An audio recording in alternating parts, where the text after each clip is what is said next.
Around आपको 6 to 7 year हो गए हैं तैयारी करते हुए कम्प्लीटली अगर देखा जाए तो। इस जर्नी के बारे में बताइए कि अपने आप को कैसे मोटिवेट रखा इतनी लॉन्ग जर्नी में। पास के लोग क्या कहते थे आपको कि हो पाएगा तेरा नहीं हो पाएगा? इंटरव्यू जैसी चीज़ों पर इसका कमी महसूस कर रहा था तो, लेकिन 2018 के बाद 19 के बाद से फिर ये महसूस हुआ कि मुझे पेयर्स ग्रुप्स के साथ में ही स्टडी वगैरह करनी चाहिए। जी 7 से 8 घंटे। अब मैं भी 5000 में ही रह रहा था और अब भी 5000 में एडजस्ट कर ले रहा हूँ। अक्सर बच्चे आलस में नोट्स बनाना चूक जाते हैं, लेकिन उसका परिणाम ये होता है कि जैसे सामान्य अध्ययन विषय की प्रवृत्ति ऐसी होती है, याद करना भूलना। हेलो एवरीवन, वेलकम टू स्टूडेंटो। सो अभी हमारे साथ है अमित सर जिनका एआरओ के लिए 26 रैंक के साथ सिलेक्शन हुआ है। तो आज हम सर की जर्नी जानेंगे, साथ ही उनकी क्या स्ट्रेटजी रही और उन्होंने प्रिपरेशन वगैरह कैसे करी है। और ये मुखर्जी नगर के पास गोपालपुर है, वहां पर रहकर अपनी तैयारी करते थे। तो आज हम इनसे जानेंगे इनकी तैयारी की जर्नी के बारे में। सो अभी तक आपने चैनल को सब्सक्राइब नहीं किया तो चैनल को सब्सक्राइब कर लीजिए, इस वीडियो को लाइक करें।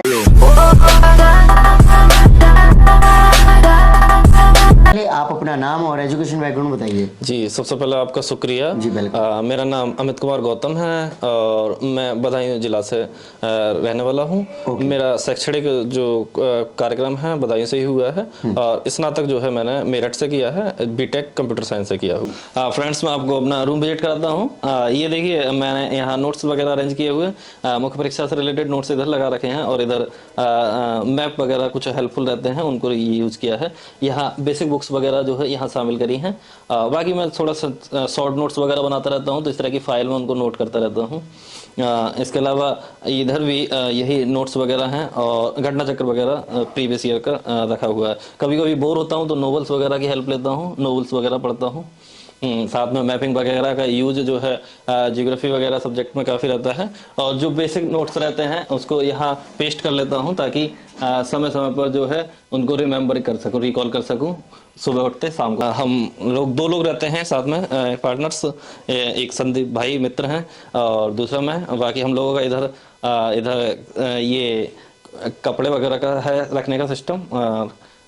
ये देखिए मैंने कुछ नोट्स बना रखे हैं, इसमें लेटर वगैरह पत्र लेखन का काम एक एक को तैयार किया हुआ है। यहाँ उदाहरण भी दिया हुआ है और इस तरह से एक एक का जो विशेषताएं वगैरह है उदाहरण सब तैयार किया हुआ है। जो ड्राफ्टिंग वगैरह होती है वो भी करता रहा हूँ और सबको लिए लास्ट टाइम के लिए नोट्स लास्ट मिनट के लिए ये लेटर वगैरह जो है उसके लिए शॉर्ट फॉर्म में लास्ट टाइम तक एग्जाम हॉल तक ले जाने वाला स्ट्रेटजी के रूप में काम करता है। इसको अंतिम रूप में महत्वपूर्ण भूमिका निभाता है। साथ ही हिंदी वगैरह में पर्यायवाची हो, चाहे वो हो वोकैब हो, विशेषण विश्लेषण हो, सभी को शॉर्ट रूप में जो है अपने पास शामिल किया है। ये वीडियो शुरू करने से पहले आप सभी को गणतंत्र दिवस की हार्दिक शुभकामनाएं। फ्रेंड्स, क्या आप जानते हैं अनअकैडमी के साथ आप अपनी यूपीएससी की प्रिपरेशन को एक लेवल अप कर सकते हैं। फ्रेंड्स, अनअकैडमी के एक्सपर्ट लेड क्लासेस से, जिसमें कि इंडिया के टॉप एडुकेटर्स जैसे कि मुन्नाल पटेल सर, सुदर्शन सर जैसे तमाम एडुकेटर्स होते हैं जो कि आपको आपके ड्रीम गोल को अचीव कराने में हेल्प करते हैं। जैसे कि comprehensive study material and mock test से आप अपने ड्रीम गोल को इजीली अचीव कर सकते हैं with the help of Unacademy top educators. Friends, अभी मैं आपको एक रिपब्लिक डे पर एक अमेजिंग ऑफर के बारे में बताने वाला हूं। अनअकैडमी के यूपीएससी का अगर आप कोई भी सब्सक्रिप्शन लेते हैं तो उस पर आपको 20% का हैवी डिस्काउंट मिलने वाला है। फ्रेंड्स, अगर आप सच में यूपीएससी की प्रिपरेशन करना चाहते हैं 2023 से 24 के लिए तो डेफिनेटली आप इनरोल कर सकते हैं और ये सही टाइम है अपनी प्रिपरेशन को एक क्विक स्टार्ट करने का। सो फ्रेंड्स, लिंक आपको वीडियो के डिस्क्रिप्शन में मिल जाएगा। 20% डिस्काउंट के लिए आप मेरा कोड स्टूडेंटो जरूर यूज करें और ये जो ऑफर है 28 जनवरी तक है। तो फ्रेंड्स, अगर आप यूपीएससी की तैयारी करना चाहते हैं तो पॉजिटिव थिंकिंग के साथ जरूर इनरोल कर सकते हैं इन बैचेस में। अमेजिंग इंफॉर्मेशन के बारे में बता दूं फ्रेंड्स, अनअकैडमी ने अभी ओल्ड राजेंद्र नगर में अपना सेंटर लॉन्च कर दिया है जहां पर कि ऑफलाइन क्लासेस करवाए जाएंगे, जिससे कि आप जो टॉप एडुकेटर्स हैं उनसे रेगुलर बेसिस पर पढ़ सके, रेगुलर बेसिस पर उनसे इंटरेक्शन कर सके, जिससे आप अपने डाउट इमीडिएट सॉल्व करा पाए। एंड और तो और यहां पर आपको बेस्ट कंटेंट के साथ बेस्ट क्लासरूम मिलेंगे, जिससे आप इजीली अपनी यूपीएससी की तैयारी कर सकते हैं। सो फ्रेंड्स, लिंक वीडियो के डिस्क्रिप्शन में। अगेन आपको बता दूं, अगर आप 2023 एंड 24 के लिए तैयारी करना चाहते हैं तो मेरा कोड स्टूडेंटो यूज करें 20% हैवी डिस्काउंट के लिए। सिविल सर्विसेज एग्जामिनेशन की प्रिपरेशन की, सो कब से करना स्टार्ट करी और कहाँ से करी? जी, बीटेक के बाद से ही मैंने सेल्फ स्टडी के माध्यम से सिविल सर्विस की तैयारी प्रारंभ की थी, और जिसके बाद 2017 में प्राथमिक सफलता यूपीपीसीएस में प्राप्त होने के बाद मैं दिल्ली आया हूँ। ओके, सो अगर हम बात करें जैसे कि नॉर्मली बीटेक करने के बाद लोग बीटेक में भी कैरियर बनाते हैं, आप सिविल सर्विसेज की तरफ क्यों आए? ताकि एक अवसर मिला कि हाँ आप ये कर सकते हो, तो मैंने इसको स्वीकार किया और मैं इस और बढ़ा फिर।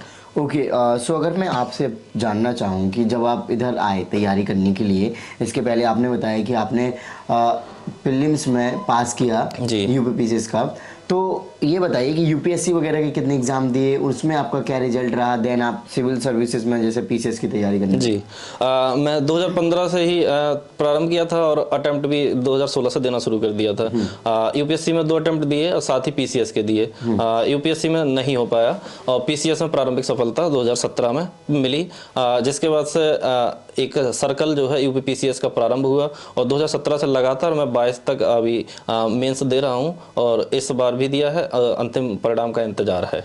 ओके, सो आपको क्या लगा उस टाइम पे कि यूपीएससी ज़्यादा कठिन है हमारे लिए, पहले यूपीपीसीएस निकालना आसान रहेगा, कैसा सोचा? नहीं, ऐसा तो विचार नहीं आया था। जैसा कि मैंने अपने मम्मी पापा और सर से डिस्कस किया था, तो जैसा तो उन्होंने पहला अवसर जो है पीसीएस को ही देखा कि यहाँ प्रारंभिक परीक्षा पास हुई है तो इसको पहले पूर्ण कर लिया जाए, उसके बाद अगले चरण में बढ़ा जाए। यूपीएससी को एक अगला चरण ही मान के चल रहे थे हम। सो अभी आपका एआरओ में हुआ 26 रैंक के साथ, कैसा लग रहा है? जी, मुझे काफ़ी अच्छा महसूस हो रहा है, खासकर इस वजह से अच्छा महसूस हो रहा है कि इसने एक लंबे समय के संघर्ष को विराम दिया है और आगे संघर्षरत होने के लिए ऊर्जा प्रदान करता है ये। ओके, सो अराउंड आपको 6 to 7 ईयर हो गए हैं तैयारी करते हुए कम्प्लीटली अगर देखा जाए, तो इस जर्नी के बारे में बताइए कि अपने आप को कैसे मोटिवेट रखा इतनी लॉन्ग जर्नी में? जी, जैसा कि इस समय इस लंबी जर्नी में डिमोटिवेट होना हमेशा हर आदमी के लिए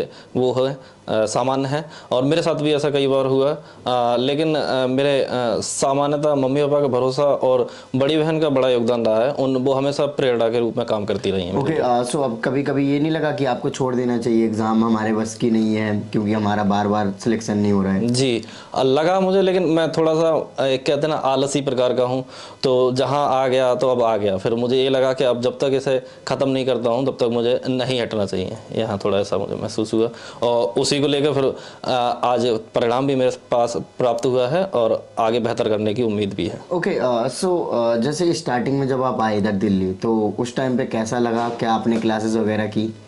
जी, स्टार्टिंग में जब मैं आया था तो एक नौसिखिया ही था यहाँ, क्योंकि सामान्यतः प्रारंभिक परीक्षा भले ही मैं पास कर लिया था, लेकिन मुझे कोई विशेष ज्ञान नहीं था और ना ही कोई गाइड करने वाला ऐसा था।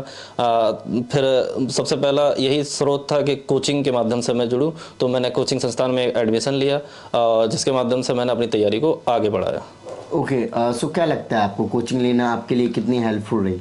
जी, जैसा कि मेरी पृष्ठभूमि रही, क्योंकि लगातार छोटे शहर से रहा मैं, तो एक एक्सपोजर उस समय तो नहीं मिला। उसके बाद बीटेक जो मैंने किया तो वहाँ भी मानविकी विषय और सिविल सेवा से रिलेटेड इतना संबंध नहीं था उसका। उसके बाद जब यहाँ आया तो मेरे जैसे के लिए एक कोचिंग से जुड़ना एक मतलब विशेष जानकारी। ओके, जैसे आपने स्टार्टिंग में बताया था कि आप प्रीलिम्स पास कर लिए थे तब दिल्ली आए थे तैयारी करने के लिए, और फिर आपके लगातार मेंस हुए ही नहीं, तो क्या आपका फायदा तो आई थिंक हुआ ही नहीं कोचिंग करने का, क्योंकि आप हर बार फिर मेंस में फेल हो जा रहे थे, प्रीलिम्स तो आपका पहले भी निकल गया था बिना कोचिंग के। जी, ऐसा नहीं कि उसका फ़ायदा नहीं हुआ है। दरअसल 2017 से आने के बाद ही एकदम 18 में सिलेबस चेंज हो जाना, तो वो थोड़ा सा मुझको एक झटका वहाँ लगा। उसके बाद मैं उसको एकोमोडेट करने में थोड़ा टाइम लगा, जिसको धीरे धीरे मैं एकोमोडेट कर रहा था। जैसे कि अभी आपने बताया था कि आपको 1-1.5 साल लग गया इस चीज़ को एक्सेप्ट करने में कि सिलेबस चेंज हो गया, उस पैटर्न को समझने में, और नॉर्मली सिविल सर्विसेज की तैयारी कहा जाता है कि 1 साल या 18 मंथ सफिशिएंट होती है अगर फुल फ्लेज तैयारी करते हैं, बट ऐसे आपको क्या कमियां नजर आई उस टाइम पे अपने आप में? कहीं ना कहीं मुझे एक तो कुछ ना कुछ जो शैक्षणिक पृष्ठभूमि रही, वहाँ एक पर्याप्त एक्सपोजर ना मिलना एक कमी रही। उसके बाद जब यहाँ आया तो जो मेरी सीखने की दर रही वो भी मुझे काफ़ी कम लगी। सुधार करते करते ही सुधार हुआ लगातार। हाँ, जैसे मैं लिख रहा हूँ तो चाहे उत्तर लेखन के स्तर पर हो या कई मतलब चाहे कम्युनिकेट करने के स्तर पर हो, काफ़ी सुधार आया है समय के साथ और उम्मीद है कि इस बार सफलता प्राप्त होगी। ओके, सो अगर हम आपकी जर्नी में देखें, काफ़ी उतार चढ़ाव रहे हैं, है ना जी। तो उस टाइम पे क्या आप यहीं दिल्ली में रहे हैं या फिर आपने सोचा कभी कि अब दिल्ली छोड़ देनी चाहिए, घर पे जाके तैयारी करनी चाहिए? जी, जैसे कि कोविड ने सबको ही प्रभावित किया है और मैं भी अछूता नहीं रहा उससे। मैं भी घर जाता हूँ, 6 महीने घर रहा, लेकिन एक मेंस जो है यूपीपीसीएस का 2020 वाला घर रह के दे के आया। लेकिन घर पर वही है कि जो माहौल की कमी महसूस होती है जो यहाँ महसूस दिल्ली में बेहतर होता है। ओके, तो जैसे कि आपकी काफ़ी असफलताएं रही हैं, जब आप कोविड के टाइम पे भी घर गए होंगे तो आसपास के लोग क्या कहते थे आपको कि हो पाएगा तेरा, नहीं हो पाएगा, क्यों छुप कर रहा, या फिर रिश्तेदार या फिर दोस्त भी बोलते होंगे छोड़ दे, वो कोई और काम करते हैं? नहीं, इसके लिए मैंने एक बेहतर फार्मूला अपनाया था। जैसे कि मैं इस तैयारी से जुड़ा था तो सामाजिक जो मेल जोल था वो काफ़ी कम हो गया था और इसी संदर्भ में शादियों में जाना, बर्थडे वगैरह जाना, ये सब था, बहुत कम था। मुझे खुद ध्यान है कि इस पूरी अभी 6 साल की जर्नी में लगभग 1 या 2 शादी अटेम्प्ट की होगी। 1 या 2 शादी। अब अपनी शादी करने का कब प्लान सोचा फिर? अभी तो अभी जब सिलेक्शन होने के बाद अधिकतर लोग शादियां करने लग जाते हैं, तो सोचा है कि आपने ऐसा कुछ? अभी तो मैं 1-2 अटेम्प्ट और ये देना चाहता हूँ, थोड़ा उसके बाद ही कुछ सोचना, अभी तो नहीं सोचा। ओके, सो आप कितने साल के हो गए वैसे अभी तक? जी 28 से 28। नॉर्मली आप क्या कहना चाहेंगे, आज का यूथ सिविल सर्विसेज की तैयारी करने आता है और वो आते हैं करीब 20s की एज में, है ना, और जब वो तैयारी करते रहते हैं तो 30 अराउंड पहुंच ही जाते हैं नॉर्मली, तो आप इस जो एज गैप है काफ़ी ज़्यादा हो जाता है और इस टाइम पे वो अपनी प्रोडक्टिव लाइफ को कहीं ना कहीं इस जर्नी में झोंक देते हैं और कई लोगों का सिलेक्शन भी नहीं हो पाता है। तो ऐसी चीज़ें ना हो जिससे वो प्रोडक्टिवली अपने पढ़ाई कर सकें और जल्दी सिलेक्शन ले सकें। आपका इतना सारा एक्सपीरियंस रहा, इसके अकॉर्डिंग कुछ बताइए। जी, आपका कहना ठीक है, लेकिन जैसा कि इसकी सिविल सर्विस की चाहत समझो हर व्यक्ति में रहती है। जी बिल्कुल। और क्योंकि ये बहुत बेहतर एक लोक सेवा का अवसर जो है व्यक्ति को प्रदान करता है और एक व्यक्ति जो है इससे जुड़ना चाहता है। यही कारण है कि यहाँ थोड़ा लंबा समय लग जाता है क्योंकि इसका जो चाहे सिलेबस हो इतना ब्रॉड है या इतना इसको कवर करने में थोड़ा महसूस जी, थोड़ा सा समझने में या समझने में थोड़ा डिफिकल्टी रहती है। कोई लोग जल्दी कर लेता है, हाँ, कुछ और कह सकते हैं लक और किस्मत का भी इसमें फैक्टर, आपको क्या लगता है? हाँ, लक किस्मत, जैसा कि लगातार ये आकर्षण का केंद्र रही है और लगातार IITs और एम्स जितने भी मतलब बड़े संस्थान वाले बच्चे हैं वो लगातार इसमें अपनी इन्वॉल्वमेंट बढ़ाते जा रहे हैं। तो ऐसे में सामान्य पृष्ठभूमि के बच्चों के लिए चुनौती जो है लगातार बड़ी है। तो मेहनत अपनी जगह है लेकिन लक भी बड़ा काम मतलब इसमें करने लगा है। ओके, सो आप क्या कहना चाहोगे, आप इतनी तैयारी करी है, पीयर ग्रुप्स या फ्रेंड सर्कल क्या एक लिमिटेड बनाना चाहिए, फिर एक्सपोजर के लिए अलग अलग लोग फ्रेंड्स बनाने चाहिए? जैसा कि मैं पहले जब आया था तो बिल्कुल अकेला ही आया था यहाँ और अकेला ही रहता था। लगभग 2 साल तक मैं इसी स्ट्रेटजी पर काम किया, लेकिन कहीं ना कहीं मैं मुख्य परीक्षा में और इंटरव्यू जैसी चीज़ों पर इसका कमी महसूस कर रहा था। तो लेकिन 2018 के बाद 19 के बाद से फिर ये महसूस हुआ कि मुझे पेयर्स ग्रुप्स के साथ में ही स्टडी वगैरह करनी चाहिए, जिसका फ़ायदा साक्षात्कार और मुख्य परीक्षा में विशेष मिलता है। ओके, सो अब हम बात करते हैं आपकी स्ट्रेटजी की। तो स्ट्रेटजी बताइए, इसकी क्या स्ट्रेटजी होनी चाहिए कि स्टूडेंट्स के लिए? जी, तो सबसे पहले ये परीक्षा जो भी नए अभ्यर्थी देना चाहते हैं उनके लिए मैं सिलेबस बताना चाहूँगा, जिसमें सिलेबस में 2 चरणों में वैसे ये परीक्षा होती है। एक प्रारंभिक चरण और दूसरा है मुख्य परीक्षा। प्रारंभिक परीक्षा में जो है GS और हिंदी 2 विषय शामिल रहते हैं। इसमें GS के 140 प्रश्न और हिंदी के 60 अंक प्रश्न रहते हैं, जिसमें 200 अंक में से कट ऑफ बनती है। विशेष फोकस हिंदी पर ही रहता है। समीक्षा अधिकारी, सहायक समीक्षा अधिकारी में हिंदी पर बेहतर करके हम प्रारंभिक परीक्षा और मुख्य परीक्षा में प्रदर्शन कर पाते हैं। मुख्य परीक्षा में 3 पेपर हैं, जिसमें पहला जो है जीएस का रहता है 120 अंक का, और इसके अलावा हिंदी ऑब्जेक्टिव जो है 60 अंक की है। और इसके साथ ही मेंस में जो डिस्क्रिप्टिव वाला रहता है, हिंदी का सेक्शन है, पत्र लेखन वगैरह शामिल रहता है, और निबंध जो है 120 अंक का शामिल होता है, जिसमें 400 अंक में से कुल कट ऑफ तैयार होती है।